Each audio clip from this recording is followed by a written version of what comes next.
Hey, what's going on guys, and welcome back to Food House Nation. Today we're going to be learning some Thanksgiving essentials. I'm going to teach you guys how to cook a turkey, some homemade gravy, and even some homemade cranberry sauce. Now I know a lot of you at home are struggling sometimes with the right cooking temperatures of your turkeys. Maybe your oven settings are wrong. Maybe you even are seasoning wrong. So what I'm going to do for you guys, I'm going to go over everything on how to season it, how to cook it right, how much time you should be cooking it for to make sure that you have a nice, perfectly brown turkey to enjoy with you and your family for this Thanksgiving. All right guys, so let's get to it. So the first thing I'm gonna do, I'm gonna take some rosemary, some thyme, and some sage.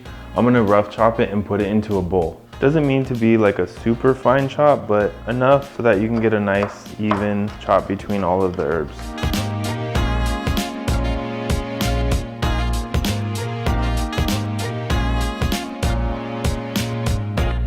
So once you get a chop like this, I'm gonna go ahead, I'm gonna place all those into a bowl like so. All right, next I'm gonna add about 1 cup of olive oil into the herb mixture.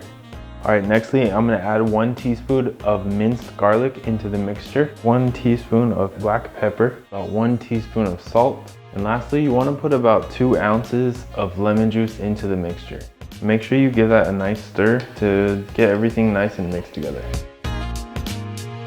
The next thing we're gonna do, we're gonna take our raw turkey here and we're gonna go ahead and put that mixture on it, and you wanna make sure that you get it all over the turkey. That way it's evenly distributed around. And don't be shy with it guys, you wanna make sure, like I said, you get it on all parts of the turkey because that's gonna be your flavor. And once you got it nice and evenly distributed, you wanna go ahead and preheat your oven to 350 degrees. And before you put anything in the oven guys, you wanna make sure you give the turkey a nice aluminum foil wrap so that way the outside doesn't burn. When you're cooking your turkey, the general rule is you want to cook your turkey 20 minutes for every pound that the turkey weighs. But this can also vary depending if the turkey is stuffed or not. In this case, I'm going to cook it in the oven for about an hour. I'm going to check it, and then I want to make sure that the internal cooking temperature of the turkey reaches 165 degrees. Once it reaches that temperature, the turkey's done. Now that the oven is nice and preheated, I'm gonna go ahead and place in the turkey so it can start cooking. While the turkey is cooking, we're gonna go ahead and make a cranberry sauce. First thing you wanna do is go ahead and take some cranberries, get them into a pot. We're gonna start cooking them down. You wanna cook them down so they start liquefying. And then once they start liquefying, you're gonna add some apple juice. You don't wanna turn the flame up too high because it can burn them. You want kind of like a medium, maybe low flame until they start liquefying, and then you can turn the flame up just a little bit. And once you add the apple juice, you can add a little more flame. So now I'm gonna go ahead and add half a cup of apple juice into the mixture, and I'm gonna let that continue cook down. And then in a second, I'm gonna add some orange juice. So once this is boiling, I'm gonna go ahead and add half a cup of orange juice to the mixture as well. And I'm gonna continue cooking down those cranberries until they're turning into more of a thickened sauce. As you see, the more you cook them down, the more mushy they get. And that's what we're looking for, guys. Now you can see it's becoming more of a soupy mixture. That's perfect, that's what we're looking for. What I'm gonna do next is I'm gonna add some orange zest to the mix. So I just zested the outside of the oranges. I'm gonna add that in there. And I'm gonna go ahead and then add some lemon zest again. A little bit of zest from the lemons. So I diced up some lemons, put those in there. And finally, some diced oranges. So this is gonna be pretty tart because of all of the cranberries in there. So we're gonna go ahead and sweeten it up with some brown sugar. Just do little bits at a time, and then that way you can taste test it and make sure that it's sweet enough to your liking. Personally, I like mine with a little bit of tartness, but it's really up to you guys. So go ahead and mix that brown sugar in there and then give it a taste test. You might repeat this process 2 or 3 times until you finally get your desired sweetness. Go ahead and give that a taste. Still needs a little more sugar. Like I said, these cranberries are really, really sour, so it takes kind of a lot of sugar to get them nice and sweet. And look at that, guys. You're left with a nice kind of soupy cranberry sauce. You can keep cooking it down. The longer you cook it, the more thick it's gonna get because you're basically evaporating all of that liquid out of the sauce. This is almost done. I'm just gonna give it one last taste test. Perfect. And there you are, cranberry sauce.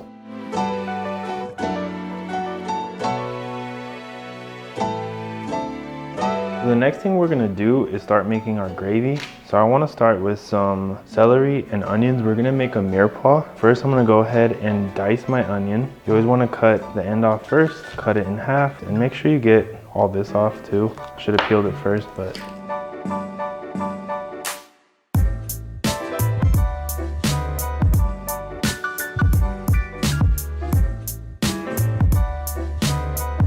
we're gonna go ahead and put onions in a pan, and we're gonna go ahead and saute those until they're almost clear. That way they're nice and caramelized. Once your onions are nice and sauteed, I'm gonna go ahead and add some chopped celery to the mix. So those onions and those celery is pretty sauteed. I'm gonna go ahead and add my chicken stock. You can do about 1 cup. It just depends really how much gravy you want. I'm doing kind of this whole pot just because I want a lot of gravy for our dinner, but it's really up to you. Next, I'm gonna add about a teaspoon of pepper and a teaspoon of salt to the mixture, and then I'm gonna let it come to a simmer. Once it comes to a simmer, we're gonna check the turkey and see if there's any liquid out of the turkey, and we're gonna add it to this too. So I have a little bit of turkey liquid. What I'm gonna do, I'm gonna go ahead and add that to this mix. Okay, and then I'm gonna go ahead and pop that turkey back into the oven to continue cooking. So once I added that liquid from the turkey, as you can see, the gravy is starting to boil. So what I'm gonna do is add a little bit of cornstarch to help thicken it up. And if it's not thick enough, you can always add a little bit more cornstarch. In this case, I'm gonna add just a little bit more cornstarch to the mix so we get a nice gravy consistency. Starting to thicken up a lot now. And that's what we're going for, guys. Just kind of like a soupy, like gravy texture. And again, if it's not thick enough, you can always add just a little bit more cornstarch and it'll help thicken it up even more. So it's been about an hour. I just checked the turkey. It's not quite done yet. I'm gonna go ahead and pop it back in.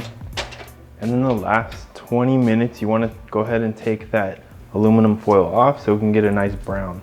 Let's go ahead and put that back in the oven. And we're gonna go ahead, put it for about 20 more minutes. Like I said, guys, it really depends on the size of your turkey, how much you should cook it. This one was kind of big, so it's taking a little longer. So it's been about 20 minutes and the turkey is done. So let's go ahead and take that out now.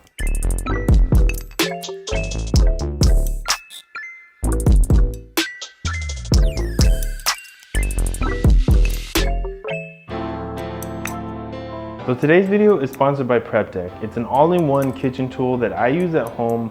I use it in the videos sometimes. If you want to check this video out right here, I did a whole entire review on it. If you want to click the link below, you can go ahead and check one out for yourself today. Alright guys, thank you so much for watching today's video. If you like what you've seen in today's video, make sure you drop a comment below, like this video, share, and most importantly, subscribe to the channel, guys. Thank you and have a great day.